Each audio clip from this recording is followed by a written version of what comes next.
From inside Highmark Stadium, the site of where the Buffalo Bills just improved to 1-1, washed the bad taste out of their mouth from last week, 38-10, blowout win over the Las Vegas Raiders right on this field here. And Ryan, we got a lot to get into today because this was a game where I felt the apprehension amongst Bills fans about what this could potentially mean today if the Bills came out here and maybe had another stinker. I mean, we've seen it around the league. I mean, Cincinnati starts off their season 0-2. We talk about that maybe a little bit later in the show. But if you have to gear up for game day, there's a couple good games on the docket coming up over the next few weeks.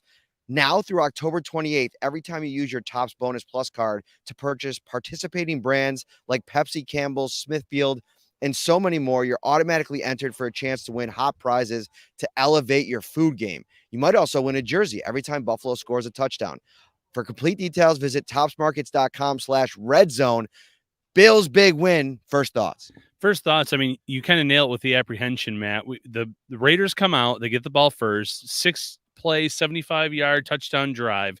Bills come out with a 3-and-out, and all of a sudden there were some boo birds at Highmark Stadium. And, you know, needless to say, they weren't here very long because the Bills were soon able to right the ship with the defensive turnover on the next series. And then after that, the offense started rolling, scoring on something like 6 of 7 possessions, looking like a well-oiled machine, and night and day from last week's game against the Jets. It looked like a active effort from Josh Allen to be on schedule, getting the ball out of his hands early. And I think that, you know, these things work hand in hand. Sure, they got the running game going. We'll talk about that in a little while. I thought that the pass protection was really good, particularly on the edge. We're going to talk about Spencer Brown in a moment, but just for Josh, the body language was different. The approach was different. And, you know, the Bills came out today as a team. There was no they didn't introduce players. They didn't come out like offense and everybody got to kind of do the rah-rah thing.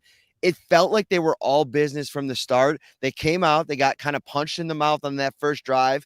But I was actually talking to Terrel Bernard at his locker afterwards, and he said, listen, they came out, they just had a couple plays that were effective. They knew what they had to do defensively to kind of lock in and shut the door on them. And you look at the stat sheet at the end of the game, Josh Jacobs, negative rushing yards. I mean, if you would have told me that going in, despite what we talked about on the preview show and him maybe not looking like the same guy early on this season in that running game, I probably would be surprised. But let me know your thoughts on how they handled the run game and then just Josh Allen's overall performance. Yeah, handling the run game. I'm sure that they sat after that Monday Night Football game and they rewatched some of those big runs from Breece Hall, and they said, we can't have that. What do we have to do? It's gap integrity. It's making sure that you're in the lane that you need to be in. And then obviously when the Bills started to pull away, that took away from the Raiders' effectiveness in terms of running the ball, made them more one-dimensional. But I really thought that the Bills did a nice job up front against Josh Jacobs. You saw Ed Oliver make a big tackle early on in this game for a loss.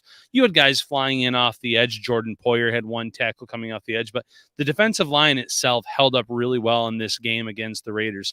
As for Josh Allen, you mentioned it, on schedule all game long. He would look at his first read. If something wasn't there, he would drop it off. He had the tight ends being utilized, James Cook being utilized. He spread the ball out to about 9 different players tonight, Matt. So while, you know, Gabe Davis ended up with a really nice stat line, the way he spread it around was effective for this team. And at the end of the day, that's what matters, because the Bills were put into positions where they could put up a lot of points on the board because of the way the ball was spread out.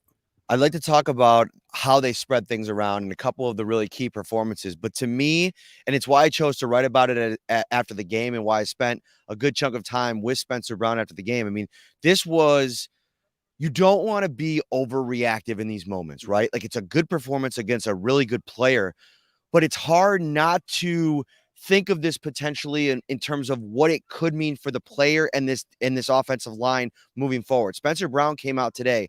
This is a guy going up against Max Crosby, 6 pressures last week against the Denver Broncos. We spent the majority of the preview show last night talking about the game-wrecking ability that he could have in this game and the concern that we had for the matchup against Spencer Brown. He had a sack last week, the pressures I mentioned.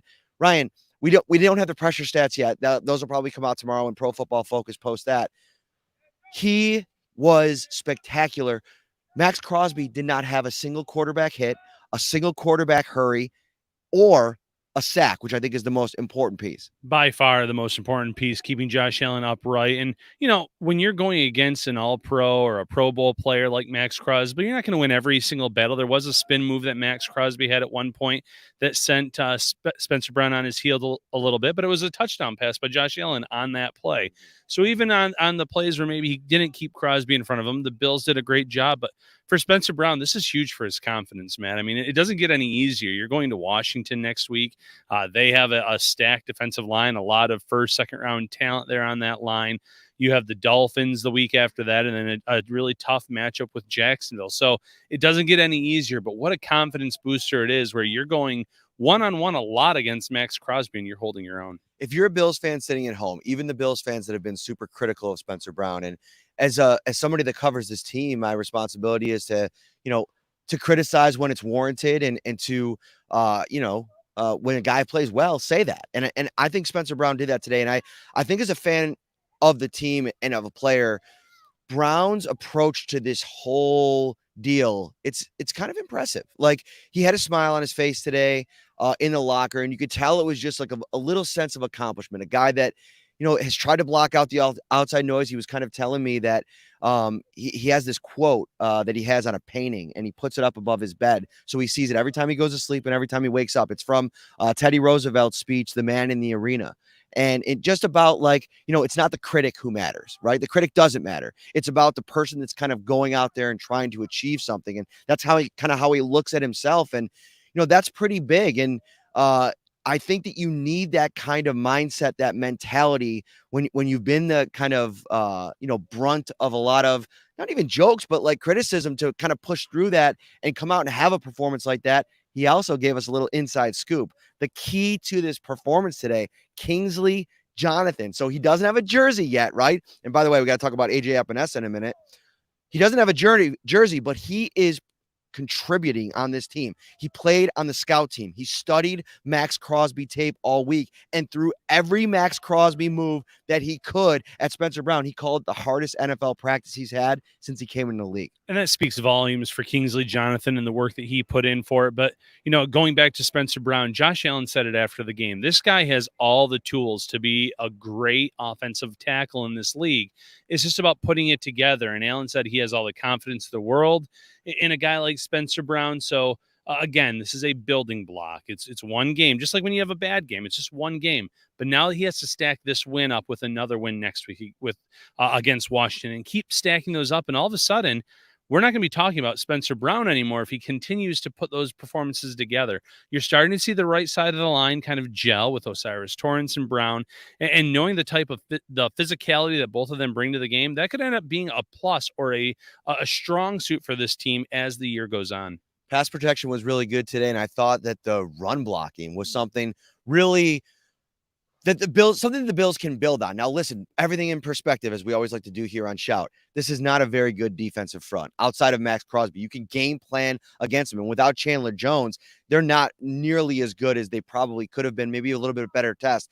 But our good friend Elena Getzenberg from ESPN pointed out after the game, it's the first 100-yard game since Devin Singletary last year against Chicago. And listen, in the Singletary era, there hasn't been a lot of 100-yard games. And I thought James Cook averaging 7.2 yards per carry, $120 on 17 carries. I mean, this is a really good performance. And also, Sean McDermott and Ken Dorsey, I should say, really relied on his entire stable of running backs and situational football.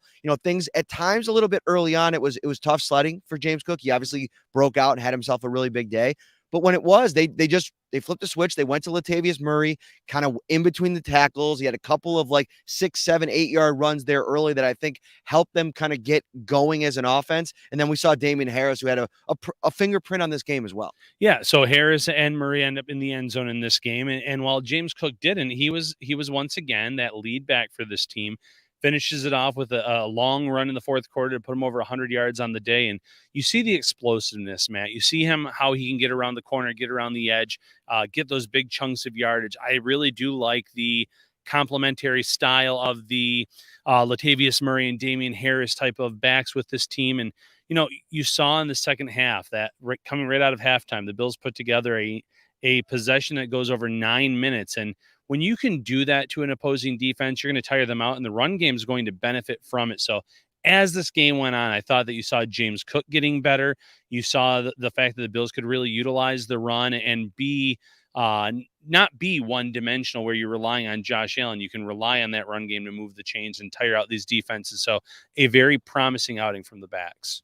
If you want a promising Buffalo Bills fan experience, you're going to want to become a Shout Buffalo Bills text insider. And you could do that right now by texting 716-528-6727. Get yourself a 2-week free trial. And the Shout Insider text line, of course, is brought to you by Carrie C. Byer, attorney with the law offices of Francis M. Litro, located at 237 Main Street, Buffalo, New York. If you or someone you know is seriously injured, give him a call at 716-852-1234 or check out litrolaw.com. All right, Ryan, where do you want to go next, buddy? Well, let's go to AJ Epinesa. We mentioned him a little bit. We can talk about Epinesa and a little bit about Greg Rousseau, because for the second straight game, the Raiders did not allow any sacks, Matt. But if you can't get after the quarterback and sack him, what's the next best thing you can do?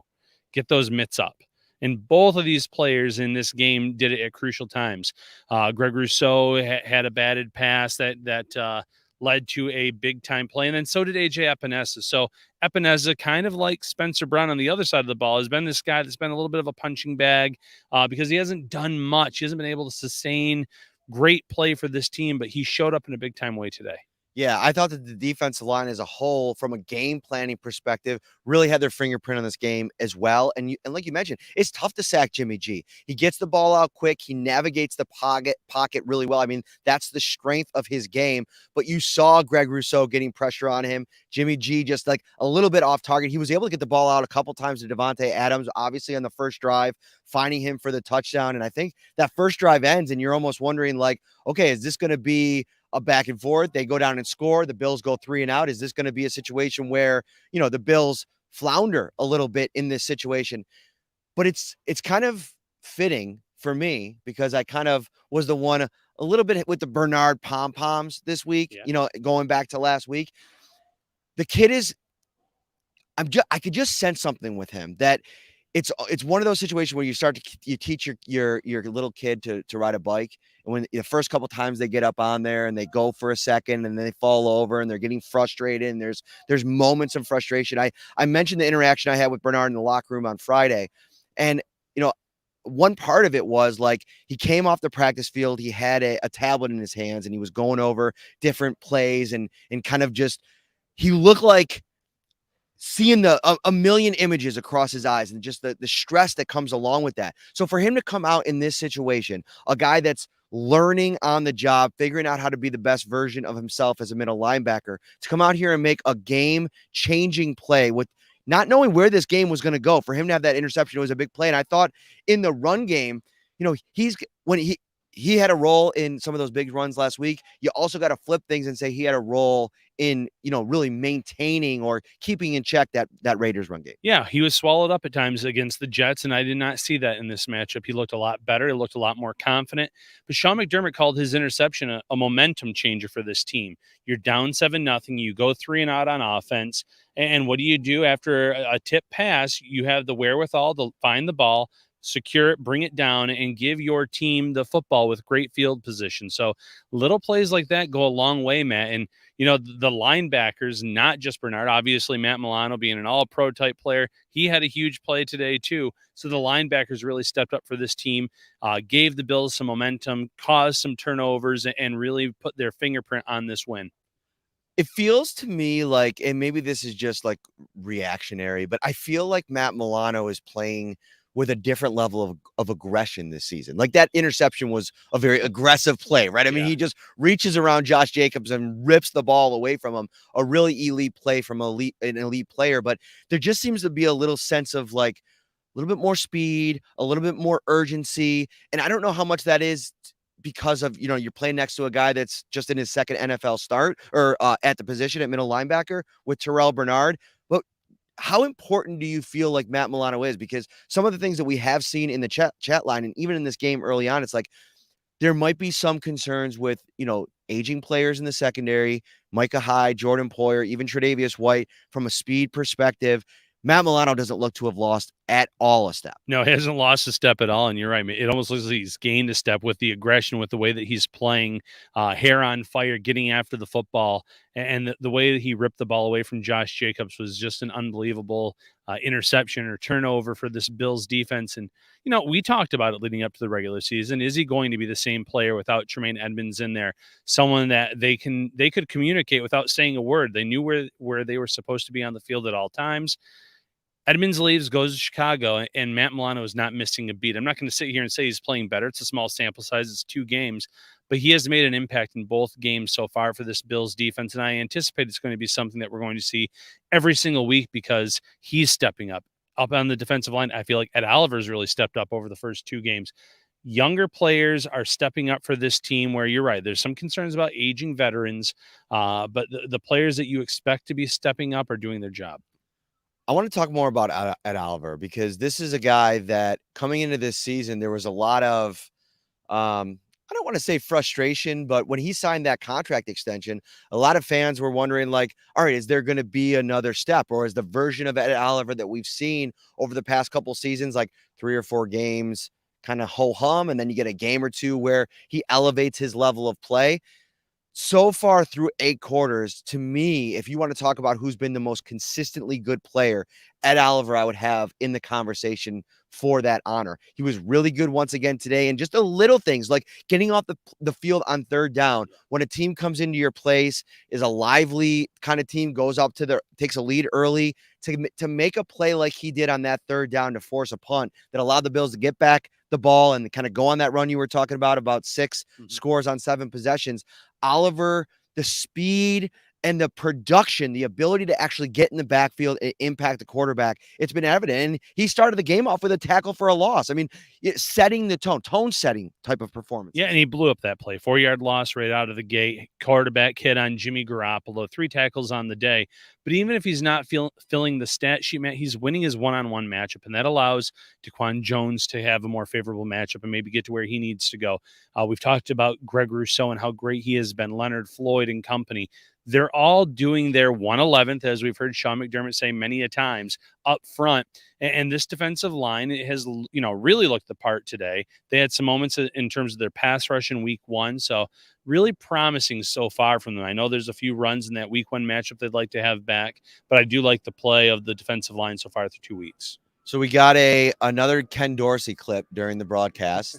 It was after the Khalil Shakir touchdown, and I want to get into him in a moment here. We're going to talk about some of the performances and how the Bills kind of operated offensively, because there were a couple of looks of something that I want to talk about in a moment.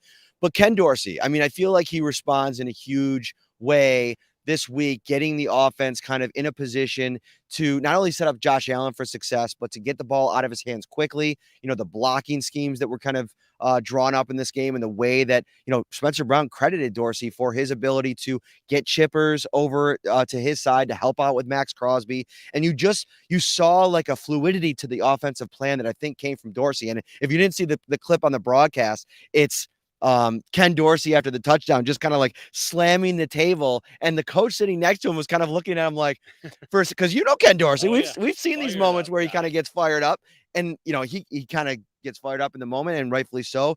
And that was a play that for Dorsey, you got to be really excited that Josh Allen showed a little bit of maturity on that play, because I think on first thought it was to put your head down and run. And he did it, and then he brought his head back up, saw Shakir kind of floating across the middle, delivered the touchdown. After the game, we're standing outside the locker room.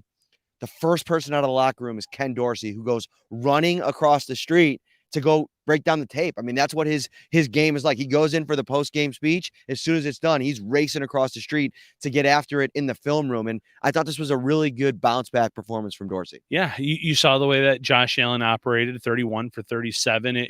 It's not going to go down as his best performance of all time. There weren't a ton of the wow plays. There were a few throws that were excellent as usual for Allen, but it was a ho-hum day, but it was a great ho-hum day because the Bills got that lead. They extended it against the Raiders, and they never really gave them a chance to get back into the game itself.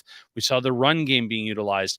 And in terms of the passing game and how he spread it out, big time shout out to Khalil Shakir on that touchdown pass, because the way they were operating last week in 12 personnel, you weren't getting a lot of your depth wide receivers on the field. And when you're not out there and you're not running routes and you're not getting opportunities, it's kind of hard to just get into a game and make a play. But that's exactly what he did today. He went out there, he got open in the middle of the field, secured the catch, and it scored a touchdown for the Bills. And I think part of the thing that's happening for this offense, we've seen a little bit more of Trent Sherfield today, but Deontay Hardy and Sherfield are having a hard time of making an impact in the passing game.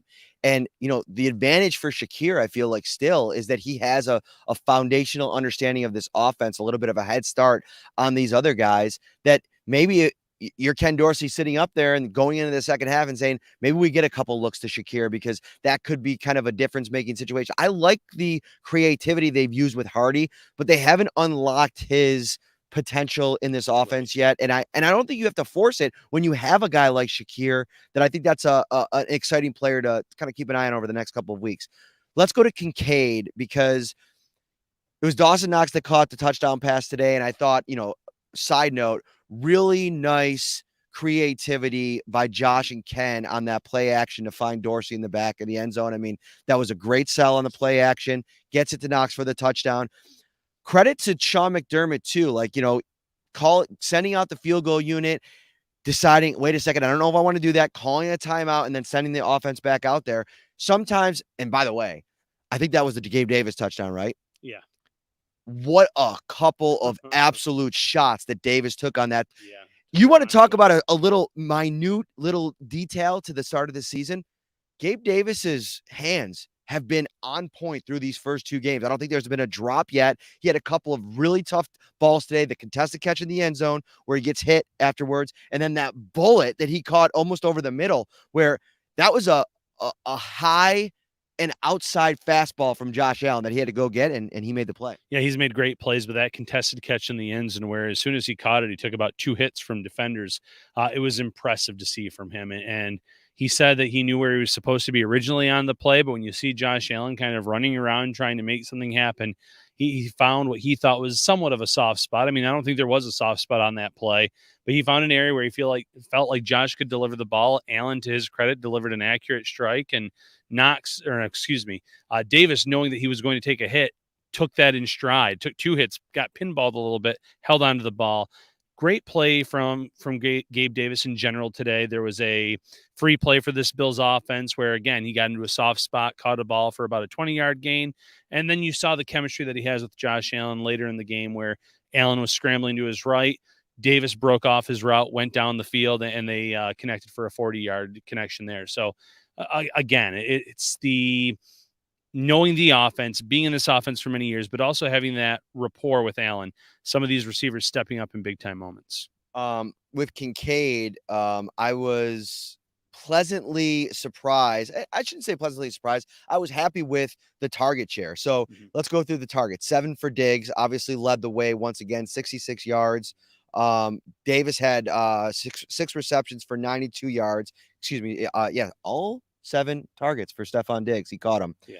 6 targets for Dalton Kincaid, 5 catches for 43 yards, 4 targets for James Cook, 5 for Dawson Knox, 3 for Deontay Hardy, and 1 for Khalil Shakir. There was one play, and I talked about this, I think, on a radio hit. I want to start seeing the Bills experiment with 11 personnel with Dawson Knox or with Dalton Kincaid on the field. And it's not to take Dawson Knox off the field. It's to see what potentially this could look like in that setting. And maybe you can get creative with what you would do with Dawson Knox and maybe run 12 and get both tight ends in the formation and maybe bring Gabe Davis off the field and keep Diggs out there, put Dawson Knox out wide, let him play that role. He has the athleticism to kind of run a route or maybe even a route tree like Gabe Davis. I think that could be interesting just sitting here thinking about it right now. But I thought the usage today, I was happy with what we saw of Kincaid. And I will say one play, a little bit of a scary moment. Josh Allen put one over the middle and left Dalton Kincaid out to dry. He got absolutely destroyed. Came off for a minute and it looked like he was feeling that, but he obviously came back. He did. And I like what you said about the 11 personnel because, if you take a veteran off the field like Dawson Knox, there might be some fans that would complain about it, but I think it would keep him fresh for bigger moments later on in the game. And you could also have Knox on the field at times with Kincaid off in the sidelines. It doesn't have to always be one or the other. And it's like the running back situation. When you have 2 or 3 guys that can run the ball and keep each other fresh, it's going to help them over the course of the game, over the course of a season. So if you can get some looks for only Kincaid on the field at tight end, it's not a bad thing for Knox, or vice versa. The Bills have a really talented 1-2 punch, but we're not always going to see them in 12 personnel. There's going to be times where you're going to have one over the other on the field, and it's okay if it's the rookie at times because of his athleticism, because of his ability to move after the catch, get those extra yards to this offense, and like you said, to see what it would look like. We started this podcast in 2020, and so this is going into we're in our 4th season doing the show. We've spent so much time devouring the talking points around Josh Allen. Mm-hmm. Like, I mean, we talk Josh Allen more than, any national show or anything like that. So sometimes, like, when we will watch him play, we've seen so much of him at this stage of his career that when he has a performance like he had last week, you almost scratch your head and you kind of dive into it a little bit from a different perspective, because we've been on this journey for so long and we've seen the maturation that has happened for the player. And when you see a step back, you kind of, there's a level of concern that pops up. But a lot of the feedback that I saw last week, specifically in the Shout Insider text line, 716-528-6727, subscribe right now, 2-week free trial, just throwing it out there. One message was about like, oh, well, you guys were really hard on Josh on Monday and really critical of him. And I'd say, yes, we were. And I'd argue that we should be. But what I think, sitting here thinking about the last 6 days and the high of today compared to the low of Monday night, is this is the Josh Allen experience. This is what you're going to have. You're going to have some times over the course of his career and in season where he's going to have to do some deconstruction of his game, build some things, some parts back up, because he's such a unique one-of-one kind of player that I think a lot of the things that he does out on the field, you got to recalibrate sometimes, because when you can do everything, it's hard to take things out because it's the smart decision and what you should do in a particular game. Yeah, Allen was interesting after the game too. He said, in this game you have the highest of highs and the lowest of lows in some games, and he's said that while he didn't watch any of the national broadcasts or the media this week, who had a field day on Allen in his game, he said that performance against the Jets was a good thing for him. And I think Bills fans would argue and disagree with that because of the outcome of the game, but he said it kind of gives him that, that motivation to say, okay, there are people that are doubting me. There are people that think that maybe I can't do a certain thing in a given moment, but it did give him this extra motivation, I'm sure, going into this week in terms of the film preparation, in terms of what do I need to get better at. And we saw him dropping the ball off to the backs, to the tight ends, getting the swing passes out or the quick passes out to guys like Stephon Diggs, who then took it for 18 to 20 yards downfield, and he let them do the work. He did learn from that performance. So while I think Bills fans don't want to see too many more performances, 4 turnover type games, I do think that Allen does take things out of the losses, out of those bad moments, and he tries to turn them into something good or something special for this team.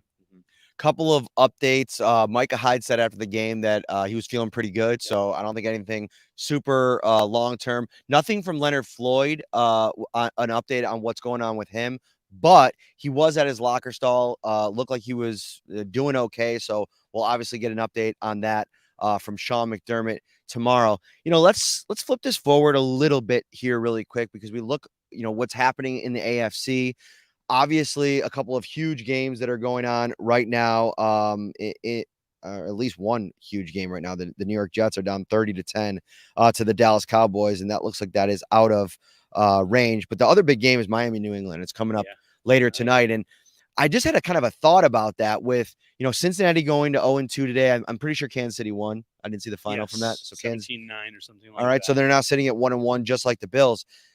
I think the way that the schedule has set up and when the Bills are going to get the Dolphins, depending on what happens today, is a really good spot, because I think defensively, let Bill Belichick and the Patriots go out there tonight and try to provide you a blueprint for either what to do or what not to do. And then you go and play the Commanders and then gear up for what is looking like an early season critical game against the Dolphins. But who knows? Maybe the Patriots go out tonight and shock the world. Anything's possible, especially with the way the Patriots played last week. They got into a 16-0 hole against an Eagles team that a lot of people believe will be the NFC representative in the Super Bowl again. After that, they really came out with a great defensive game plan. They settled in. They kept Jalen Hurts and company in line. And, it's a completely different offense in Miami. It's like a track team at wide receiver and at some of those key positions. But I'm sure Bill Belichick is going to come into this game with a plan to get after Tua, a plan to cover and take Tyreek Hill out of the game. Now, how effective it's going to be, we'll see. But I guarantee Sean McDermott and company will be watching that game closely and seeing what works against this Miami offense and what doesn't. I had a thought there, and I have a couple thoughts. I want to start with, you look pretty snazzy today, my friend. I want to give you a little shout out. You came fresh. Yeah. We texted back and forth before you were coming up to Buffalo, and I said I'm going suited and booted on Sunday for the big home opener, and you said I'm going to match that energy, and you brought it to a high level. I do enjoy suiting up every now and then. It's not my usual thing, but home opener, you got to do it, Matt. Yeah, you do got to do it. Shout out to one of our text insiders, Faith. If you're watching, shout out to you. She saw my wife today at apple picking and tracked her down. They spoke for a little while. My wife texted me and she's like, make sure that you shout out Faith on the show, because she said how much she loves the show. And obviously being a shout insider, that's super awesome.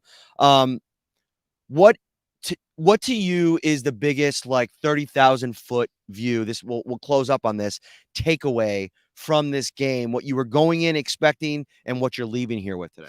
What I went in expecting was seeing Josh Allen protect the football more in this game. We certainly saw that. But what I left with is seeing this team, the way that they operate on offense. I think that the more that they can do this with success, the more Josh Allen's going to leave a game or go into a game saying, I don't always have to take the knockout shot. I can hit some jabs. I can throw some counters. I can move the ball slowly down the field. That 9-minute drive in the third quarter demoralized the Raiders. And that may be more effective than a 80-yard shot in one play. The more we see that out of him, and the more that the Bills are successful with the short passing game, the more those intermediate deep routes will open up for this team against defenses, and the harder it will be for them to defend. So really good takeaway from this game was how successful they were. 38 points, really close to my score prediction of 38-17, actually. So I knew that they were going to come to play. I want to see more of it, though, against Washington, and I want to see them over the next 3-4 weeks utilize the short passing game to get the chains moving, so to speak. The in-game patience is going to be tested in 2 weeks when they play the Dolphins, because those 9-minute drives are great, but you got to finish with touchdowns, because that offense is just so explosive. I mean, going for 34 against the Chargers in week 1, we'll see what it looks like against the Patriots tonight, and then whatever happens in week 3. But my biggest takeaway is that, okay, it's not a great defense, but what are you supposed to do against a not a great defense? Run the ball and run it effectively. And they did it with all 3 backs today. And I thought this was a big game for James Cook. Like, you wanted to see him come in here and build a little momentum. He came out with his chest puffed out in the offseason and he said, I am RB1, and you got to perform like RB1. And he looked the part today. I mean, breaking off that big run in between the tackle, and obviously late in the game, the Raiders were defeated. I'm not going to take too much from that, but the work rate that he had in this game, the running that he showed off in between the tackles on the outside, the speed, the quickness, the ability to bounce off a couple tackles. I thought James Cook had a really important game today. Yeah, one hit along the sideline where he stayed up and he knocked a defender over. Those are the things you want to see too. He's not the biggest back, but he's starting to play with a little bit more physicality. That's what you want to see. Very encouraging all around from this offense.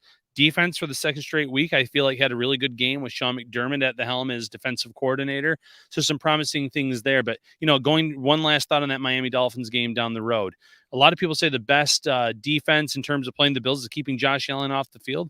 I think keeping Tyreek Hill and Jalen Waddle off the field might be the best defense for this Bills team. So if they are successful in that short passing game, running the ball, taking time off the clock, it could frustrate the Miami Dolphins and knowing that they're not going to be able to use that speed against the Bills. I want to see how physical the Patriots defense is with that Miami offense tonight, especially their corners, their DBs, etc. Kyle Duggar is a real physical player. All right. Speaking of big time games, you are going to want to get set up for your big games over at Tops. Let Tops do the cooking and you'll be the MVP.